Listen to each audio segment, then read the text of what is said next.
আমরা যে SSC pass করি সেটা আমাদের সার্টিফিকেটে নাম দেওয়া হয় এসএসসি। আবার যখন এইচএসসি পরীক্ষা দিয়ে 2 বছর পড়াশোনা করে সেই সার্টিফিকেটের নাম দেওয়া হয় এইচএসসি। তো এইচএসসি পরীক্ষার পরে আমরা যে diploma nursing science and midwifery course diploma in midwifery course করে 3 বছর কোর্সটা সম্পন্ন করি ইংলিশ মিডিয়ামে। তো তারপর আমরা 6 মাস ইন্টার্ন করি। সেই সার্টিফিকেটের মানটা কোথায়, সেই পড়াশোনার মানটা কোথায় এবং সেই ডিগ্রির মানটা কোথায়? Science and action to action, action to action, action. Diploma na degree, diploma na degree. Apat na সংগ্রাম, apat na সংগ্রাম.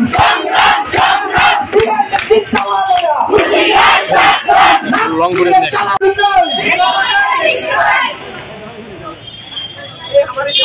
সামনে যা action to action, action to action.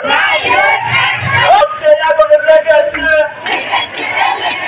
নবী মুদের আইসাই তোমাকে ইংলিশ চাই নবী যদি করতে পারে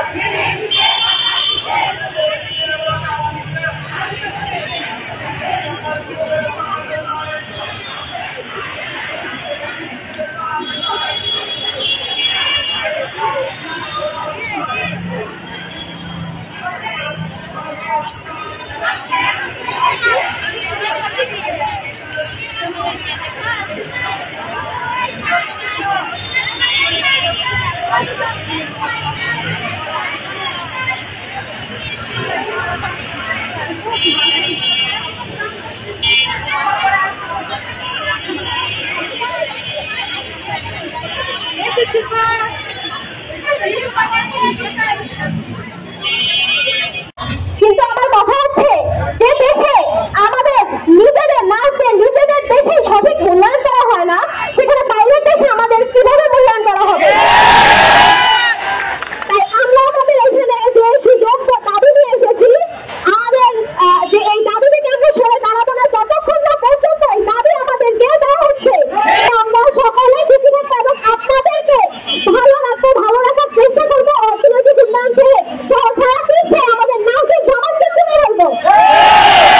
আমাদের দাবি নিয়ে সমবেত হয়েছে রাজপথে, কিন্তু আমাদের এই দাবির মূল কারণ হইল ডিপ্লোমা সমমান করা, ডিপ্লোমাকে ডিগ্রি সমমান করা। যেখানে আমাদের সমবয়সী মেয়েগুলা এইচএসসির পর ভর্তি যুদ্ধ দিয়ে যারা ভার্সিটিতে যায়, তারা ভার্সিটিতে যাওয়ার পর একটা স্নাতক ডিগ্রি লাভ করে গ্রাজুয়েশন কমপ্লিট করে। কিন্তু আমরা সেই সমমান সেই এইচএসসি পাস করার পর নার্সিং এ আছি, কিন্তু আমাদের কোনো ডিগ্রি নাই। আমরা এইচএসসি সমমান সার্টিফিকেট নিয়ে আমরা ঘুরে বেড়াই। কিন্তু এটা কেন? এই বৈষম্য কিসের জন্য? আমরা কেন এত বৈষম্যের শিকার হবো? ধন্যবাদ।